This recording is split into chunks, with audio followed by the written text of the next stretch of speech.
tardes. Estamos aquí en las Jornadas Nacionales sobre Enseñanza del Derecho, organizadas por la Facultad de Derecho de la Universidad de Buenos Aires.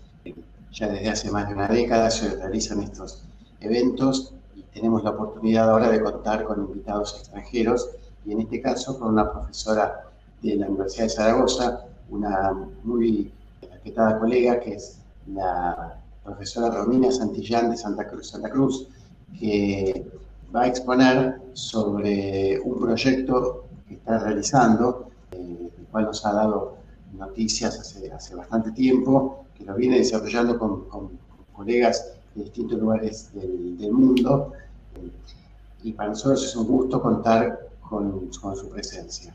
Así que, sin más, le doy la palabra a Romina Santillán para que hable sobre su proyecto de innovación docente en Derecho. Bienvenida. Muchas gracias por la presentación, profesor Seda. También quiero agradecer al Centro de Formación Docente de la Facultad de Derecho de la UBA por esta oportunidad de presentar esta ponencia, y muy agradecida porque yo creo que es importante que este tipo de proyectos de innovación docente se hagan extensivos, sobre todo porque puede generar una nueva red de contactos para poner en marcha los métodos que se busca implementar en la docencia universitaria, ¿no? Que cada vez plantea más retos, especialmente en Derecho y en su circunscripción como ciencia o no ciencia, ¿no? Que son los problemas más importantes que suele dar. Yo voy a hablar en esta oportunidad de un proyecto de innovación docente que ha sido aprobado por la Universidad de Zaragoza y que se encuentra en su segunda edición. Este proyecto de innovación se titula en esta segunda edición Aprendizaje a través de la jurisprudencia, pero no se podría hablar del mismo sin remontarnos primero a esa primera edición que le da origen. La primera edición de este proyecto es el proyecto de innovación docente en Derecho titulado La interpretación jurídica gamificada como estrategia didáctica en la formación práctica del jurista, que se identifica como un 4657 y que estuvo puesto en marcha durante el curso 2023-2024 y actualmente se encuentra concluido. Este proyecto de innovación docente, como acabamos de ver, se centra en la interpretación jurídica gamificada. Y ya en Derecho sabemos qué es la interpretación jurídica y tenemos también muy en cuenta la importancia que supone el estudio de la norma como unidad, como componente del ordenamiento en la carrera de Derecho. Sin embargo, bien, además de entender que esta interpretación jurídica es una operación fundamental e indispensable en el estudio de la norma jurídica, se plantea la idea de modal, es decir, que la interpretación jurídica puede ser empleada como una verdadera técnica jurídica, como una verdadera técnica didáctica a partir de la cual se puede enseñar a los estudiantes los entresijos del fenómeno jurídico desde una perspectiva práctica, evitando que la docencia sea en un mero soliloquio, implicando de esta manera a los estudiantes en el entendimiento de las normas. La idoneidad y conveniencia de este proyecto estuvo justificada, entre otras razones, en la necesidad de renovar los métodos docentes y replantear el papel de emisor a facilitador de la ciencia jurídica. Otra de las razones es el reconocimiento de la interpretación jurídica como una operación indispensable para dilucidar el derecho. Además, reparamos en la complejidad del propio trabajo interpretativo debido a la posibilidad de recurrir a más de un criterio hermenéutico para poder determinar el sentido último de las normas.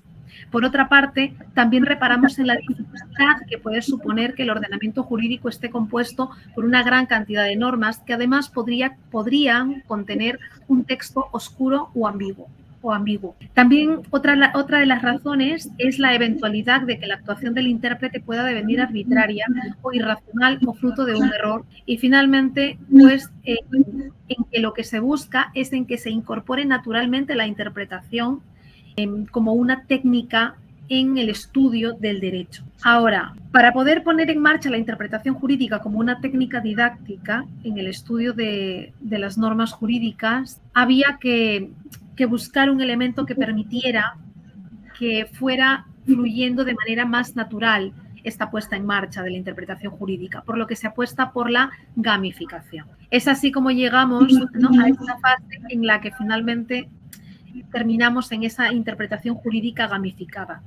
¿Y qué supone esto? Pues lo que supone es acompañar la interpretación jurídica de otras técnicas didácticas. Partimos de la idea de que la interpretación puede ser empleada como una técnica didáctica, pero especialmente reforzada con aquellos elementos de gamificación. El propósito del proyecto, por ello, es recurrir al uso de la interpretación jurídica como estrategia didáctica y reforzarla con elementos de gamificación para potenciar los resultados que se pueden alcanzar con ella. Entonces, hasta aquí, que todo es todavía muy abstracto, los objetivos del proyecto se delimitaron en generales desde la perspectiva de los estudiantes y desde la perspectiva del docente.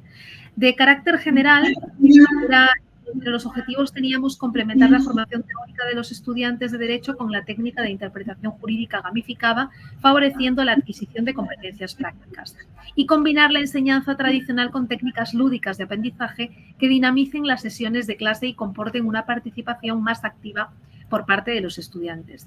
Desde la perspectiva de los estudiantes, captar la atención de los mismos incrementando el nivel de participación en las actividades prácticas, reforzar la capacidad de concentración y retención de los estudiantes para favorecer la asimilación de conceptos, mejorar la capacidad de comprensión de los textos jurídicos, así como las destrezas comunicativas orales y escritas, la capacidad de manejo de las distintas fuentes jurídicas, potenciar la capacidad crítica y analítica del ordenamiento, optimizar la capacidad de comprensión y aplicación de los principios básicos de la interpretación jurídica, formarlos en habilidades prácticas que permitan aplicar eficientemente las herramientas conducentes a la solución de la problemática jurídica que acaece en la realidad y favorecer también el aprendizaje activo, autónomo y grupal.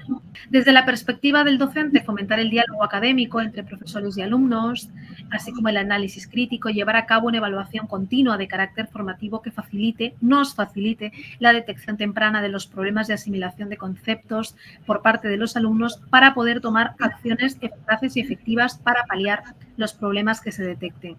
Del mismo modo, facilitar la evaluación de la actividad docente para valorar el impacto de la implementación de nuevas técnicas de aprendizaje basadas en la interpretación jurídica.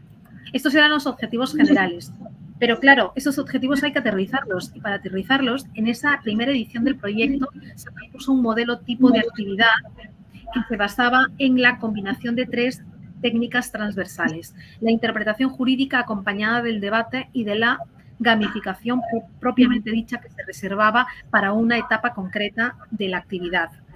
Entonces, esta metodología, que estaba basada en 3 técnicas transversales que he mencionado antes, tenía 3 fases. La primera fase consistía en la presentación de un elenco de normas, ya sea por separado o en el marco de un caso práctico. Luego, lo que se proponía era la interpretación jurídica de las normas, ya sea para interpretarlas en sí mismas y entender una determinada situación o resolver un caso práctico, ¿no?, dependiendo de cuál fuera la actividad concreta que el profesor eligiese. Y luego de la interpretación de las normas no suponía un trabajo sencillo, por lo que hemos visto antes, la posibilidad de aplicar una variedad de criterios interpretativos, de que pudiera a veces, sin querer, forzarse el sentido de la norma, ¿no?, ampliándola más allá de lo que permitiría un criterio extensivo. Y luego de la interpretación que se realizaba por grupos, se daba lugar al debate, tanto intergrupos en un primer momento, ¿no?, y luego intergrupo, es decir, o sea, de manera interna y luego ya entre grupos. Y finalmente, como he mencionado también, la gamificación se reservaba a una fase concreta, que era la última fase, que tenía como finalidad aplicar un cuestionario de recapitulación con Quizzes, que es una plataforma que permite la creación de cuestionarios personalizados y de calificación automática, y que además da lugar a que se puedan ponderar las precisiones en las respuestas, incluso se genera un podio, bien, para ver quién ha acertado más en las respuestas y en tiempo. No solamente es precisión en cuanto a las respuestas, sino también en cuanto al tiempo que le toma resolver a cada estudiante ese cuestionario. Y era un cuestionario de recapitulación porque de lo que se trataba es que llegada a esta fase final, los estudiantes pudiesen haber fijado esos conocimientos más importantes. Y esto, como no podía ser de otra manera, para que esta primera edición esté concluida, es porque efectivamente en la práctica se puso en marcha, se implementó. Y básicamente he recogido una de las experiencias docentes que se llevó a cabo durante el curso anterior en la asignatura de Derecho Civil, Obligaciones y Contratos de la Facultad de Derecho de la Universidad de Zaragoza. Y como parte de la evaluación continua, se implementaron 10 actividades en las sesiones prácticas que fueron denominadas sesiones de entrenamiento. En la Universidad de Zaragoza, cuando es distribuida la carga lectiva, hay una carga teórica y hay una carga de horas prácticas, con lo cual en esas horas de práctica, pues únicamente están enfocadas para poder aterrizar los conocimientos teóricos, ya sea a través de análisis de sentencias, a través de prácticos, pero bueno, en este caso lo que hicimos era poner en práctica esta técnica, un modelo tipo de actividad que estaba sustentado en esas 3 técnicas transversales que antes he mencionado. Y al final se aplicaba, ¿no?, al final de la resolución grupal de casos prácticos, que era en lo que consistía esta actividad, lo que hacíamos era poner un cuestionario de recapitulación que no duraba más de 3 minutos, a lo mucho son 3 minutos de cuestionario, porque se trata de que haya inmediatez, o sea, para que esos conocimientos queden fijados, tienen que ser preguntas muy breves, muy concretas, alternativas determinadas. Bien, entonces 8 o 10 preguntas por caso y la relación de las normas posiblemente aplicables. Cuando se daba el caso, había una relación de normas posiblemente aplicables, que eran las que tenían que interpretar. Y ya en el cuestionario de recapitulación podía pasar, por ejemplo, que dijésemos, hay una figura que se llama la asociación fideicomisaria, ¿no? Y podríamos, por ejemplo, preguntar la disposición de la legítima cuando hay un hijo en situación de discapacidad, ¿no?, que era la figura que regulaba la norma. Entonces, al final se preguntaba, si el testador va a disponer de la legítima, bien, esta figura de la disposición de la legítima se podría dar, de todos los colegitimarios, se podría dar para beneficiar a un cónyuge en situación de discapacidad, un hijo en situación de discapacidad, un hermano en situación de discapacidad. La respuesta es directa y clave, hijo en situación de discapacidad. O sea, no había otra respuesta. Eran conocimientos claros, ¿eh?, que era de lo que se trataba de alcanzar con esta actividad. Los resultados fueron muy favorables. De hecho, cuando realizamos las actividades prácticas en la Universidad de Zaragoza, lo que hacemos es distribuir a los estudiantes en 2 subgrupos, de 2 horas cada subgrupo. Porque claro, si son tantos estudiantes, porque pueden llegar a ser 80 estudiantes, es más fácil realizar las actividades prácticas cuando los distribuimos por subgrupos de 40 cada subgrupo. Entonces, cada grupo sería de 4 estudiantes, a lo mucho, para poder asegurarnos de que van a trabajar en esa sinergia todos, bien, con responsabilidad individual y con interdependencia grupal. Entonces, era muy importante. Los resultados fueron muy buenos, como podemos ver allí, ¿no? Las filas en verde son indicativos de que ha habido una satisfacción y las amarillas son relativo, ¿no? Esos son parecidos relativos que básicamente se suelen sustentar en esa reticencia que hay en algunos estudiantes a aceptar nuevas estrategias de aprendizaje. ¿Sí? O sea, es muy común encontrar que se pueden mostrar en un primer momento, incluso al finalizar pueden mantenerse esa misma percepción de resistirse a lo nuevo. Entonces, como vemos, incidencia del método en el adecuado manejo del lenguaje técnico-jurídico, contribución al perfeccionamiento de las capacidades de razonamiento y argumentación, contribución de la estrategia didáctica de interpretación a un aprendizaje más activo y autónomo, y las preguntas pues eran todas satisfactorias. La gamificación también fue otra de las preguntas. Aquí está, contribución de la actividad gamificada a la mejora del aprendizaje, también vemos que es favorable, ¿no? El azul que vemos ahora es un no. Para mí no ha contribuido, pero claro, en ese muestreo que tenemos, pues es muy minúsculo ese dato que tenemos de una persona que considera que no ha sido favorable para ella en relación con aquellas que consideran que sí ha sido positiva la actividad. Muy bien. En general, pues esta actividad de la triada de técnicas transversales que se propuso en el marco del proyecto de la primera edición destacó por su carácter dinámico e intuitivo, pero también efectivo y eficaz, idónea para contribuir a la adquisición de competencias prácticas por parte de los futuros profesionales del derecho. Además, se trata de formar juristas resolutivos y capaces de servir a la sociedad en última instancia, y solo podrán estar en la condición de servir si saben hacer.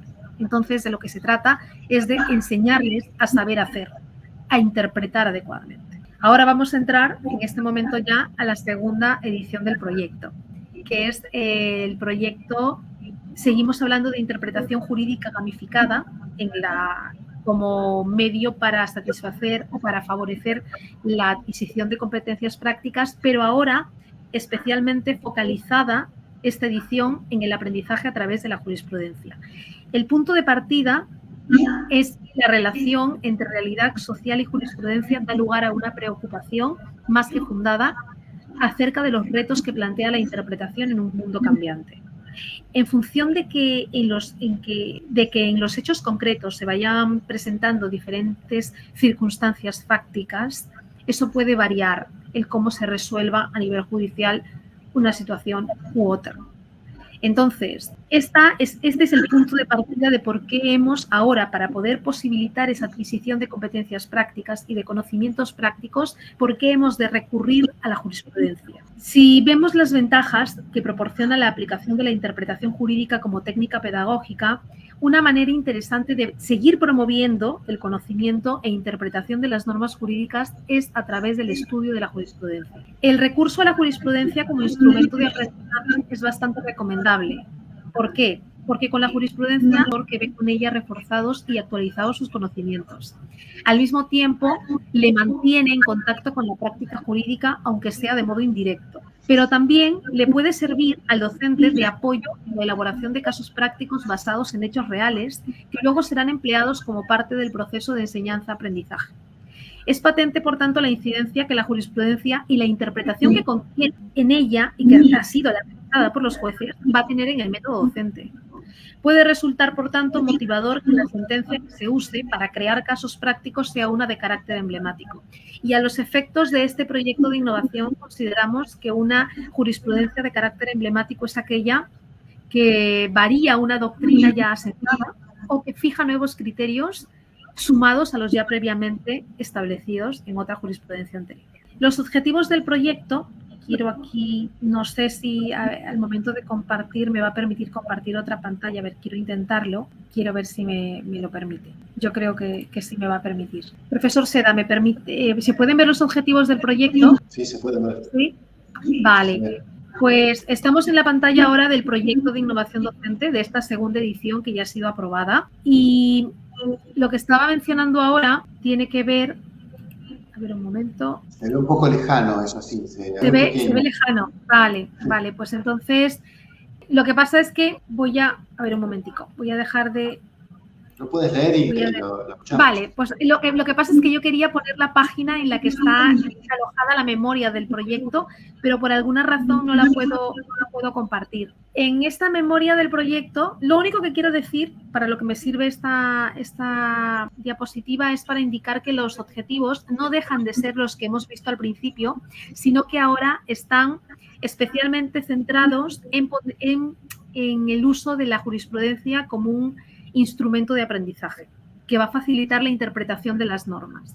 Bien, entonces, teniendo en cuenta ello, vamos a ver que, por ejemplo, los objetivos solo varían en este sentido, en que vamos a complementar la formación teórica de los estudiantes de Derecho con el análisis de la jurisprudencia, favoreciendo la adquisición de competencias prácticas, en que vamos a afianzar el uso de un adecuado lenguaje técnico jurídico, conociendo especialmente el estudiante el argot técnico propio del ámbito jurisprudencial, con este análisis de sentencias, por ejemplo. Lo que se trata también es de desarrollar u optimizar la capacidad para desentrañar el razonamiento lógico jurídico usado en las sentencias por el juzgador o por un tribunal, según sea el caso. Entonces, en lo único que varía en esta nueva edición es en que los objetivos están especialmente encaminados a que esta jurisprudencia sea la que nos ayude en la interpretación de las normas, sin que eso evite que también sea una base para poder cuestionar si la interpretación que hace el juez era la correcta, bien, al hilo de lo que regulan las normas o de sentencias precedentes. Ahora bien, en esta nueva edición del proyecto de innovación docente, los modelos de actividad, los modelos tipos de actividad son otros. Así como en la primera edición vimos que había una triada de técnicas transversales sustentada en la interpretación, el debate y la gamificación, con los cuestionarios de recapitulación, ahora hay dos nuevos modelos tipo de actividad. El primer modelo, al que hemos denominado modelo orientador, es un modelo encaminado al análisis de sentencias mediante la aplicación de la técnica de etiquetado. ¿En qué consiste esta técnica? Pues consiste en que el profesor, en función de la sentencia, porque no todas las sentencias tienen las mismas estructuras, la que vemos aquí en ese recuadro muy pequeñico es una sentencia del Tribunal de Justicia de la Unión Europea. Entonces, la estructura es diferente. Y por cada tipo de sentencia, por ejemplo, si es del Tribunal de Justicia, tiene una estructura, si es de del Tribunal Supremo, tiene otra estructura. Lo que hace el profesor es poner a disposición de los estudiantes unas categorías y etiquetas. Por ejemplo, dentro de la categoría de fundamentos vamos a encontrar varios fundamentos. Entonces, el estudiante, en función de la materia, si es de Derecho de Familia, tiene que buscar esos fundamentos. La categoría es fundamento. Etiqueta de fundamento, etiqueta, por ejemplo, de principios jurídicos. Por categoría va a haber unas etiquetas. Dentro de la categoría de principios jurídicos puede haber principio jurídico de interés superior del menor. Principio jurídico, en su momento, en Aragón, había de aplicación preferente de la custodia compartida, por ejemplo. Entonces, puede haber diferentes principios que sean orientadores y que el estudiante puede conocer en las sentencias. Pero para ello es importante que el profesor elija de qué materia van a ser esas sentencias, porque de eso depende que varíen o no las etiquetas de cada categoría. Las categorías van a coincidir. Categoría de petición, categoría de principios jurídicos, categoría de fundamentos, categoría de, por ejemplo, se me viene ahora órgano jurisdiccional, pero claro, el órgano jurisdiccional puede variar dependiendo de si es una primera instancia o una segunda instancia. Luego tenemos el otro modelo. Este modelo orientador consiste en facilitar la tarea del análisis de la norma, ¿no? Como facilitándolo a partir de unos elementos inductivos, o sea, inducir al estudiante o conducirlo en el entendimiento de esa sentencia a partir de la estructura para que pueda ubicar los datos. Y en la medida que lo conozca, en la medida que más practique, será capaz de estudiar más sentencias. Bien, porque además las sentencias del Tribunal de Justicia de la Unión Europea, que fue la que tomamos como base para este modelo orientador, suelen ser de 8 a 10 folios. O sea, son sentencias muy cortas que si se hace bien la tarea con este modelo, pues se pueden analizar muchas sentencias. Luego compartiré, cuando deje de compartir la presentación, compartiré un ejemplo. Luego tenemos el modelo afianzador, que ya va en otro nivel. El modelo afianzador ya es aquel que está buscando que se resuelvan casos prácticos que han sido previamente elaborados por el docente a partir de esas sentencias que llamamos antes emblemáticas. Aquellas que modificaban un criterio ya asentado o que introducían nuevos criterios añadidos a aquellos que ya habían sido previstos en otras sentencias. Entonces, estos casos prácticos que se desprenden de las sentencias son interesantes por varias razones. Una de ellas tiene que ver con que es una manera adecuada de acercar al estudiante a los hechos reales, porque además en la práctica vamos a encontrar que a veces hay casos que no se resuelven con las normas que están en los textos normativos, sino que con propios razonamientos que aparecen en las sentencias. Bien, que incluso han llegado a inaplicar la norma, debiendo en principio aplicarla, porque a partir de una interpretación del juez la norma era supletoria, con lo cual ha cambiado el sentido de la resolución. Y además, porque cuando se ponen estos casos prácticos para que sean resueltos por los estudiantes, no les decimos que han sido extraídos de una sentencia, para lo cual es importante cambiar los nombres. A ver, está la creatividad del docente, porque tiene que cambiar datos de los inmuebles, tiene que cambiar valores económicos, tiene que recurrir un poco a la imaginación, cambiarles nombres, ¿no? Nombres de la mitología griega o romana para hacerlo más atractivo, y tiene que jugar también un poco, a veces está con las emociones. Yo recuerdo un caso práctico muy interesante que era sobre un caso de aplicación de la eutanasia, ¿no? y una bailarina de ballet. Entonces, ¿habría o no que aplicar la eutanasia? Entonces, vas relatando el caso, narrando el caso, siguiendo una narrativa que hace que el estudiante se introduzca en él y diga, pues, ¿cómo hay que resolver esto? La norma nos dice que esto es posible y, bueno, es una manera también de poder, los mismos docentes, es un trabajo añadido, pero se disfruta, ¿no?, el trabajo si se hace bien. Estos casos prácticos, muchos de ellos, por ejemplo, en otros proyectos anteriores con los que se ha trabajado de este modo, la única diferencia, eso se dice en la memoria del proyecto también, la única diferencia que propone el modelo afianzador es el tema de las sentencias emblemáticas. Porque ya en otras oportunidades, con otros compañeros de otras universidades españolas, de cuyos proyectos también formo parte y que dieron su autorización para que este modelo pudiera ser tomado en cuenta en este proyecto. Muchos de estos casos prácticos están publicados en la Biblioteca Jurídica, que es una plataforma en la cual se alojan estos casos prácticos para que puedan ser empleados. Están en abierto, son recursos didácticos en abierto, con lo cual pues se pueden encontrar en la página, el enlace aparece en la parte inferior de la diapositiva proyectada para que si alguien tiene interés en conocer qué casos tenemos, pues pueda tenerlos a su disposición. Finalmente, es importante también comentar que estos modelos tipos de actividad se tienen que articular en el marco de una metodología. Es decir, no es que, venga, tenemos este modelo y vamos a aplicarlo. No, todo tiene un paso a paso y va por etapas.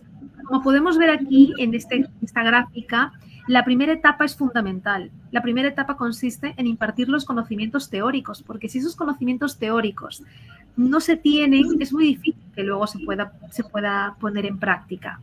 Además, hay que enseñar a los estudiantes que esos conocimientos, que en principio podrían parecer abstractos o especulativos, son conocimientos que van a aterrizar luego cuando se analizan los casos prácticos o cuando se estudian sentencias a partir de la técnica de etiquetado. También es importante que el profesor en esta primera etapa, después de impartir los conocimientos teóricos o a la par, elija la actividad que quiere poner en marcha, ya sea la de análisis de etiquetado, por etiquetado de sentencias, ¿no?, o el otro caso, que es el de la elaboración de casos prácticos a partir de sentencias emblemáticas. O incluso puede crear una propia dinámica basándose en las anteriores. Y tiene que comunicar a los estudiantes cuál es la actividad que van a realizar y la publicidad virtual a través de la plataforma que se usa en la universidad de Zaragoza, Moodle. En la segunda etapa se conforman los grupos de trabajo y se ejecuta la actividad, ¿no? Aquí tenemos los dos modelos nuevamente. Y finalmente, en la tercera etapa, se aplica la encuesta, en este caso se aplica la encuesta online anónima a los estudiantes. Por ejemplo, yo siempre he propuesto SurveyMonkey, pero puede aplicarse a través de cualquier otra plataforma. La gamificación, que no lo he dicho antes, pero está introducida en los dos modelos, está insertada adecuadamente en la fase final, ¿no? En la fase final siempre recurrimos al recapitulando con quizzes, si es posible, porque no toma mucho tiempo para su aplicación, pero sí que toma mucho tiempo para la elaboración del cuestionario, porque la elaboración la hacemos nosotros, pero la aplicación en clase no toma más de 2 o 3 minutos. Entonces, esta es una fase que se puede saltar en este caso porque ya la gamificación viene desde antes, ¿no?, desde tener que etiquetar la sentencia para estudiarla, por lo tanto, ya la fase de recapitulación se puede o no saltar en función de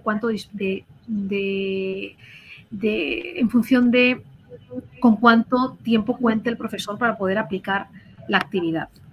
Pues muy bien, esto en cuanto a esta actividad. Me gustaría salir de aquí, voy a eliminar esto para que me permita compartir ahora el etiquetado de sentencias que quería, pero quiero ver si esto me lo va a permitir. Yo creo que sí. Yo creo que ahora me deja, ¿verdad? Tiene que decir en la parte superior proyectos de innovación docente. Yo creo que sí, que ahora ya se puede ver. Sí. Solamente para aterrizar de manera más adecuada en qué consistía el análisis de sentencias mediante la técnica de etiquetado. En este modelo orientador, bien, es importante como también se trabaja por fases, la primera fase es la elección y presentación de la sentencia materia de análisis. En este caso, como mencioné, la sentencia es una del Tribunal de Justicia de la Unión Europea. Más en concreto, se trataba de una sentencia que versaba sobre reconocimiento y ejecución de resoluciones judiciales en materia matrimonial y de responsabilidad parental. En este caso, como ya he mencionado antes, de lo que se trata es de que esta metodología docente facilite el estudio de la sentencia, para lo cual se pone a disposición del estudiante de unas categorías y etiquetas. Las categorías son los enunciados generales que van a orientar el análisis de la sentencia y que pueden estar compuestos por una o varias etiquetas, según sea el caso. Las etiquetas, por otra parte, son una serie de rótulos que dependen de cada categoría y que el estudiante deberá colocar en la sentencia una vez que haya identificado en esta la expresión gramatical que se corresponda con la etiqueta de que se trate. Por ejemplo, para mayor ilustración tenemos aquí que las categorías son petición, materia implicada, órgano jurisdiccional, remitente, agentes involucrados, hechos, principios jurídicos, normativa aplicable, fundamentos y decisión. Dentro de la categoría petición, la etiqueta siempre será una petición de decisión prejudicial, porque esa es la petición en el ámbito de estas, para poder llegar a esta resolución del Tribunal de Justicia de la Unión Europea, la petición siempre tiene que ser una de decisión prejudicial, por lo cual aquí la categoría y la etiqueta coinciden. En cuanto a la materia implicada, se refiere al asunto concreto sobre el que recae la mencionada petición. Es el objeto de la petición. Y puede ser, entre otras, la interpretación por el Tribunal de Justicia de la Unión Europea vía cuestión prejudicial de los conceptos de responsabilidad parental y residencia habitual del menor, a los efectos de aplicar es el Reglamento Bruselas 2 bis, que ahora se llama Reglamento Bruselas 2 ter. El órgano jurisdiccional remitente puede ser, variará, como he mencionado ya durante la intervención anterior, los agentes involucrados. Entonces, los principios, que también los mencioné en algún momento, principio de interés del menor, principio de proximidad, principio de reconocimiento mutuo, ciudadanía europea y entre otros. Entonces, de manera más concreta, esta es una forma de etiquetar bien una sentencia. Me vais a perdonar que se me ha ido esto. Bien, pues aquí están, ¿no? Esta es la manera en la que van etiquetando, ¿no? Esta es una etiqueta de petición, petición de decisión prejudicial, etiqueta de órgano jurisdiccional, bien, este es el órgano jurisdiccional, bien, que solicita, es el remitente, es decir, es el que solicita que se haga esta cuestión prejudicial. Luego tenemos por acá los agentes involucrados, la etiqueta de materia implicada, bien, y así sucesivamente. Esto cuanto tenía que comentar sobre este punto. Y ya para ir terminando, algo que también me gustaría aprovechar este espacio para comentar es que el profesor Juan Antonio Seda, quien es miembro de la segunda edición del proyecto de innovación docente sobre aprendizaje a través de la jurisprudencia, también forma parte del comité científico de la segunda edición del Congreso de Innovación Docente, del Congreso Internacional de Innovación Docente en Derecho, que se está organizando, bueno, ya lo tenemos difundido, la difusión se ha empezado ayer justamente, por eso es que la noticia se la estoy compartiendo ahora. Ayer se ha lanzado esta segunda edición del Congreso Internacional de Innovación Docente en Derecho, que se corresponde con la segunda edición del proyecto.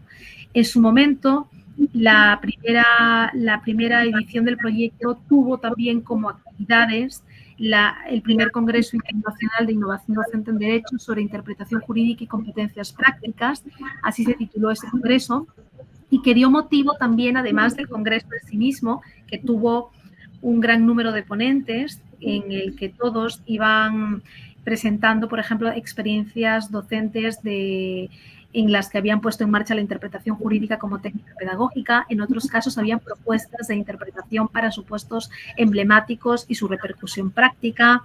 Había también el estudio de la interpretación jurídica entre dogmática y práctica. Entonces, interpretación y realidad social, o sea, hay muchos temas sobre interpretación jurídica y competencias prácticas. Este libro, esta obra colectiva, se publicó con la editorial Aranzadi que es una de las editoriales más importantes en España, y la segunda edición de nuestro congreso, ahora voy a compartirlo, la tenemos aquí. Como era de esperarse, esta segunda edición se titula Aprendizaje a través de la jurisprudencia. Se llevará a cabo el 12 de febrero de 2025 y como ponente magistral tendremos a la profesora María Dolores Palacios González de la Universidad de Oviedo, que precisamente nos va a hablar del impacto de las sentencias del Tribunal de Justicia de la Unión Europea en la reformulación de las normas, por el impacto que tienen estas decisiones en el ámbito europeo. En este congreso, el profesor Juan Antonio Seda nos honra conformando el comité científico, ¿no? Aquí tenemos al profesor Juan Antonio. Yo, en mi condición de coordinadora del proyecto de innovación docente, dirijo este congreso, pero es un congreso que no solo depende de mi trabajo, sino también de todos aquellos que conforman el comité organizador, el comité científico y la secretaría técnica. Voy a dejar ya el enlace a disposición de las jornadas que dentro de poco se van a llevar a cabo, para que cualquier interesado en asistir, la inscripción como asistente es gratuita, y para todos aquellos que quieran presentar alguna ponencia, eso sí tiene un costo que no es muy elevado y que no solamente da lugar a la presentación de la ponencia, sino también a la posterior publicación de un capítulo del libro en la obra colectiva que se publicará con ocasión de este congreso, nuevamente con la editorial Aranzadi. En esta oportunidad, el congreso además no solo ha previsto la presentación de ponencias en la modalidad online, sino además presentación de píldoras jurisprudenciales. ¿En qué consisten estas píldoras jurisprudenciales? Pues en que se grabe y se suba a YouTube un vídeo en el cual se analice alguna sentencia emblemática y en la cual el docente enseñe a los estudiantes con estas píldoras de no más de 15 minutos algunas sentencias recientes, reparando en la interpretación que hacen los jueces o tribunales sobre las normas implicadas en un supuesto controvertido y en los criterios o métodos de interpretación que se han empleado en la sentencia para desentrañar el sentido de las normas. La jurisprudencia que se use para la píldora queda a elección del docente y también tendrá que asignarse un título. Estas píldoras jurisprudenciales, a la vez que serán tomadas en cuenta como ponencias, serán publicadas como recursos didácticos en la propia página del Congreso. ¿Bien? Es decir, que quedarán allí a perpetua memoria para que sirvan en la docencia jurídica. Entonces, la página del Congreso es una página bastante intuitiva de fácil acceso, con lo cual pues yo espero que tenga hondo calado en el ámbito académico del derecho y que se inscriban muchas personas, que sea de mucho interés. Con esto, profesor Juan Antonio Seda, concluye mi intervención y quedo a su disposición para las preguntas que quiera hacerme. Bueno, muchas gracias, Romina. Primero que nada, felicitarte por eso, llevar adelante por tu exposición reciente, pero además por el trabajo que vienes desarrollando hace tiempo con docentes de toda España y de muchos otros países. Así que te agradezco por estar en estas jornadas.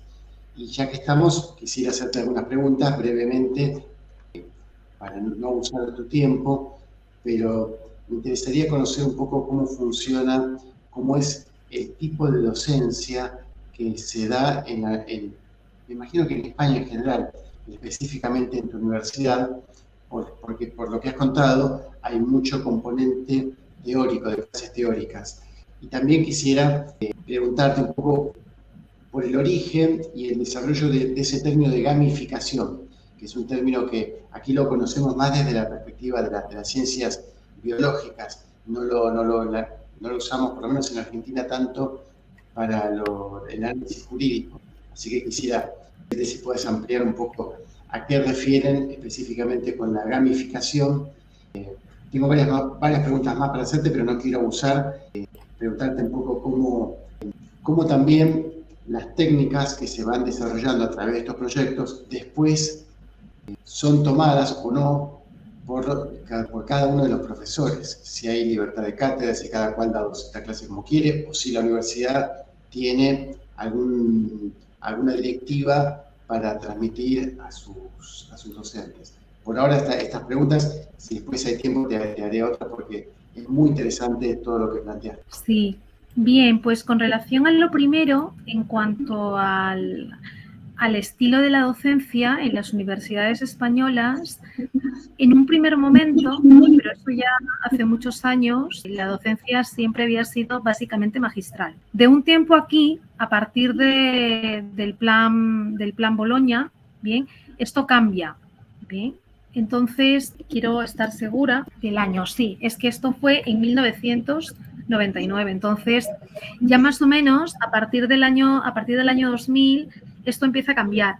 Y claro, pero no ha sido un proceso fácil. Ir incorporando nuevas técnicas en la docencia no ha sido un proceso fácil, precisamente por eso, porque había una tendencia muy marcada a la docencia magistral. Ahora, en cuanto a lo que compete ya a esta nueva generación, en la Universidad de Zaragoza hay docencia teórica y práctica. Es decir, en cada asignatura se disponen de unas horas para teoría y unas horas para práctica. En las horas de práctica no se trabaja teoría, no se trabajan conceptos teóricos, salvo que para el desarrollo de la práctica se tenga que reforzar nuevamente algún concepto teórico. ¿Bien? O que de la propia interpretación de la norma se desprenda esa teoría, pero no, o sea, se dedica únicamente a ello. Y en la universidad en general hay libertad de cátedra, es decir, hay profesores, generalmente, a ver, esto que voy a decir, hay una docencia más tradicional por los profesores que tienen una mayor antigüedad y jerarquía. Bien, entonces, ¿por qué? Porque estas nuevas técnicas que van apareciendo, pues, en un principio ya les van tomando un poco lejos, sobre todo, por ejemplo, cuando se van a jubilar los profesores, o por otro lado, porque sencillamente pues no están dispuestos a modificar todo ese estilo de docencia que ya tienen arraigado de tantos años, por todo el trabajo que supone. Pero por lo general, algo que siempre se ha dado en la Universidad de Zaragoza son el estudio de jurisprudencia. El estudio de sentencias ha sido desde siempre la manera más, por excelencia, la manera más práctica para poder llevar a cabo estas actividades no teóricas, ¿sí? No básicamente teóricas. Entonces, una carga lectiva dividida entre teoría y práctica, y ya cada quien la práctica la da como tiene a bien. Sí que es verdad que hay una recomendación. Hay recomendaciones que están publicadas en la página web de la Universidad de Zaragoza que dicen, ¿no? Las actividades prácticas pueden consistir en, es recomendable que consistan en la aplicación de casos prácticos, por ejemplo, análisis de jurisprudencia, el role-playing, por ejemplo, simulación de juicios, dependiendo de la asignatura se va adaptando. No obstante, como la universidad promueve que se vayan incorporando nuevas técnicas de aprendizaje, es precisamente por eso que la Universidad de Zaragoza convoca todos los cursos, todos los años, estos proyectos de innovación docente para que los profesores puedan poner sobre la palestra las diferentes técnicas pedagógicas que van implementando. Y no es que queden en el vacío, porque realmente cuando llevamos a cabo estos proyectos e involucramos a nuevos componentes al mismo, se tiene acceso a la memoria. Todos los miembros del proyecto de innovación tienen acceso a la memoria en la que constan los nuevos métodos de actividad, o sea, las metodologías y las actividades tipo, con lo cual pues ellos lo pueden poner en práctica. Y sí que se ponen en práctica porque luego se tiene que elaborar una memoria final. Cuando el proyecto de innovación es concedido, se tiene que elaborar una memoria final, y en esa memoria final previamente hemos tenido que solicitar a los miembros del proyecto que nos hagan llegar todas las actividades pedagógicas que han puesto en clase, ¿no? Y, por ejemplo, esta memoria todavía no la tenemos, la de esta segunda edición del proyecto, porque está en curso y recién vamos a lanzar, tenemos el congreso ahora mismo ya abierto, pero sí que cuando llegue el momento, pues sería final. Para la memoria anterior, muchos profesores habían puesto en práctica la técnica de triadas transversales, la de interpretación, debate, gamificación con casos prácticos, por ejemplo. La habían puesto en práctica, algunos no llegaban a la... claro, eso supone hacer uso de Kahoot o de Quizzes, entonces algunos no llegaron a esa fase, pero sí que, por ejemplo, a la resolución de casos prácticos, interpretación jurídica, debate. Claro, es que el proyecto de innovación docente estaba enfocado no solamente en recurrir a la gamificación, sino que estaba enfocado en aplicar la interpretación jurídica como una técnica pedagógica y reforzarla con elementos de gamificación. Es decir, que algunos aplicaron la interpretación como técnica de aprendizaje y en otros casos, además de hacerlo, acompañaron la gamificación, como fue mi caso, y es la experiencia docente que antes he comentado. Ahora, otra de las preguntas que se me ha quedado en el tintero es sobre la de gamificación. Esta gamificación, también denominada ludificación en otros ámbitos, básicamente es conocida por su denominación en inglés, viene de game. Bien, y esta gamificación pues consiste, como el propio nombre lo recoge, en aplicar principios y elementos propios de los juegos al ambiente del aprendizaje y en este caso al ámbito universitario. ¿Bien? Esta gamificación como tal, en un primer momento, se pone en marcha en el ámbito de la docencia primaria y secundaria. O sea, se pone en la docencia básica, ¿bien? Y luego se ha ido ampliando al ámbito universitario porque ha habido muchos retos. Y uno de esos retos ha sido captar la atención del estudiante universitario. Bien, que por un lado estaba ciertamente, vamos a llamarlo así, no tan emocionado por la docencia magistral, ¿no? Por esa tendencia a los dispositivos electrónicos, que todo lo recogen y todo lo tienen y por el que creen que ya no hay que estudiar nada más porque todo lo cierra el dispositivo electrónico. Entonces, en ese anhelo de poder captar el interés de la estudiantes se empiezan a gamificar, porque precisamente las actividades de gamificación recurren al uso de las nuevas tecnologías. Por ejemplo, no sé si reparaste en el hecho de que la técnica de etiquetado se hace en PDF.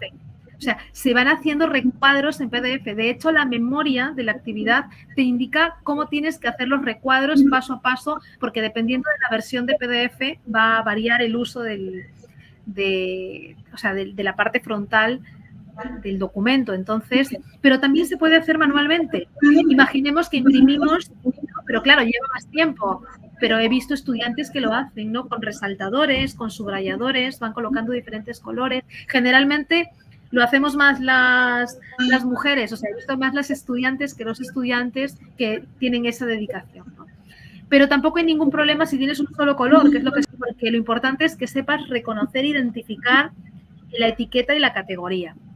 Pero sí que la gamificación tiene como punto de origen, por una parte, captar el interés del estudiante, motivarlo y por otra parte, mostrarle que con esa nueva tecnología a la que tanto tiene adherencia, pues también se puede aplicar en el entorno universitario. Pero hay que tratarlo con matices, porque no pueden estar todo el tiempo con el equipo electrónico. De hecho, una manera de poder fomentar que estén tranquilos, entendiendo la docencia, es que yo siempre pido en clase, por ejemplo, en la clase práctica, que haya un momento de la clase práctica en que no tienen los equipos electrónicos, en que solo tienen a la mano el Código Civil y el Código de Derecho Foral de Aragón, que es nuestra normativa civil especial en la Comunidad Autónoma de Aragón. Entonces, tienen la Constitución española a la mano y solo trabajan interpretando normas, resolviendo el caso en equipo. Y ya luego, el recapitulando con quizzes, en que les digo, bueno, ahora ya llegó el momento de sacar el equipo electrónico. Y el recapitulando con quizzes es autónomo, es individual. En el caso práctico, la resolución grupal es para que trabajen en conjunto, pero en el recapitulando con quizzes, en el cuestionario de gamificación están solos. Es decir, que es la manera de comprobar que realmente en equipo estuviste haciendo algo, porque allí ya no hay nadie que esté contigo y además son cuestionarios intuitivos y rápidos, con lo cual trabajamos memoria, velocidad de lectura, o sea, tiene su propio alcance positivo en cuanto va a reforzar la lectura veloz, va a reforzar la comprensión de lectura. O sea, yo apuesto mucho por Quizizz porque me parece una plataforma que no es la única, que da lugar a que se fortalezcan muchas capacidades, ¿bien? Que van quedando un poco, yo digo, al ámbito universitario, porque últimamente yo creo que no solo se está experimentando esto en España, sino también en Argentina, que cada vez se termina la secundaria, accede a la universidad y nuevamente nos enfrentamos a ese reto de reforzar determinadas competencias que no han terminado de quedar debidamente acentuadas en la etapa de la educación secundaria. Entonces, es una manera de seguir trabajando para que no se quede atrás, ¿no? La lectura, la escritura y todo ello. Espero haber resuelto todas tus preguntas. Sí, pero qué bueno que me dejas cierta tranquilidad con lo que me dices de el retroceso en la formación en el nivel secundario, porque aquí estamos realmente preocupados por el bajo nivel con el que llegan los jóvenes a la universidad. Inclusive la universidad, la UBA, hace muchos años diseñó un sistema de nivelación que se llama ciclo básico común, que lo cursan todos los estudiantes de todas las carreras a efectos de obtener como un mínimo nivel para ingresar a las facultades. Aún así estamos viendo un declive en el tiempo. Yo a veces me preocupo porque digo, quizás soy yo por el aumento de la edad que veo a los jóvenes entrar con menos nivel, pero me lo dicen muchos profesores. Y ahora que me lo dices tú, que también sucede en España, me quedo más tranquilo. Queda poco tiempo, pero quisiera hacerte brevemente un par de preguntas porque es súper interesante lo que planteaste. Y una de ellas es cómo aquí en Argentina el proceso de modificación en la estructura de clases empezó hace mucho tiempo, pero porque hubo mucha influencia de las corrientes norteamericanas, sobre todo con el método de casos y con el uso de varias técnicas que tú también mencionaste, que aquí se usan, pero dependiendo de cada profesor, porque aquí hay libertad de cátedra y hay docentes que utilizan los métodos y otros que no. Justamente ahí, como tú has dicho, nosotros trabajamos desde el área de formación docente, el Centro para el Desarrollo Docente, que es un área que se formó en el año 1984. La formación docente es anterior, inclusive en la UBA. Pero nosotros dictamos capacitaciones a todos los docentes de la facultad, voluntariamente, por supuesto, pero por suerte se anotan casi todos, los jóvenes docentes. ¿Existe alguna instancia de capacitación docente en materia pedagógica, capacitación pedagógica para los docentes en tu universidad o en alguna universidad española? Sí, la Universidad de Zaragoza ofrece cursos gratuitos a los profesores. De hecho, este año yo he llevado a cabo como estudiante 3. Para ser más específica, incluso te puedo decir cuáles son para más o menos para poder darte una idea de cuáles son esas actividades que llevamos a cabo. Por ejemplo, yo he cursado, valga la redundancia, 3 cursos de formación este año y son espacios colaborativos para educación en UNIZAR sobre el empleo de Microsoft 365. El otro ha sido un taller sobre estrategias para incluir los objetivos de desarrollo sostenible en la docencia universitaria. Y el otro curso que he llevado a cabo ha sido sobre la inteligencia artificial y su repercusión en la labor docente, investigadora y de gestión en la Facultad de Derecho. O sea, que todos estos cursos han sido impartidos por la Universidad de Zaragoza y no por profesores de la Facultad de Derecho, sino que son interdisciplinares. Yo he tenido un profesor que era ingeniero informático en el manejo de Microsoft, por ejemplo. En inteligencia artificial tuvimos uno que eran profesores de humanidades y un profesor con conocimientos en inteligencia artificial, bien, en IA generativa. Y luego también en materia de objetivos de desarrollo sostenible, me parece que habían de empresas, de la Facultad de Empresariales y de la Facultad de Ingeniería Industrial. Entonces, nos van formando porque, claro, por ejemplo, los objetivos de desarrollo sostenible, hay objetivos que parece que no tienen que ver con algún tema en concreto, pero luego ellos, con la otra visión que tienen, ¿no? nos van enseñando cómo se pueden incluir. Por ejemplo, yo trabajo mucho sobre comercio electrónico y accesibilidad digital. Y la accesibilidad y la reducción de las desigualdades es uno de los objetivos de desarrollo sostenible. Entonces, para mí, por ejemplo, en este proyecto de innovación docente he tenido estudiantes con discapacidad visual, he tenido estudiantes con discapacidad, es que la otra una era discapacidad visual, luego he tenido otro caso más, pero no era propiamente una discapacidad, sino era una capacidad especial, ¿no?, de un estudiante que requería más tiempo para poder entender, por ejemplo, los cuestionarios. Entonces, en los cuestionarios de Quizzes había que prepararle un cuestionario especial porque la lectura de esta persona iba a ser más lenta que la de los demás para poder comprender lo que decía. Entonces, había que ponerle un tiempo mayor. Si lo normal era que cada pregunta tuviera 20 segundos o 30 segundos para dar respuesta y elegir una alternativa, a este estudiante pues había que darle un minuto, o sea, un poco más de tiempo para que pudiera seleccionar, ¿no? Recuerdo que... sí. Estamos llegando ya a la hora, que era el plazo que habíamos puesto, y ya estamos casi cumpliendo una hora de conversación, de charla. Creo que daría para mucho más, porque es súper interesante todo lo que estás contando, pero bueno, yo quiero agradecerte por tu tiempo y esperamos o viajar nosotros para allá o que tú vengas para Buenos Aires o mantenernos por esta vía de contacto, y desde ya muchas gracias por tu colaboración con estas jornadas. Muchas gracias a ti, Juan Antonio, por la oportunidad, al Centro de Formación Docente de la Facultad de Derecho también. Y yo tengo entre mis planes ir nuevamente a Buenos Aires. Ya he estado allí en 3 ocasiones, no se había dado la oportunidad de vernos. De hecho, hice una estancia de investigación en la UCA el año pasado, estuve en julio y agosto y con planes de volver. Y espero poder ir a la Universidad de Buenos Aires, es uno de mis objetivos.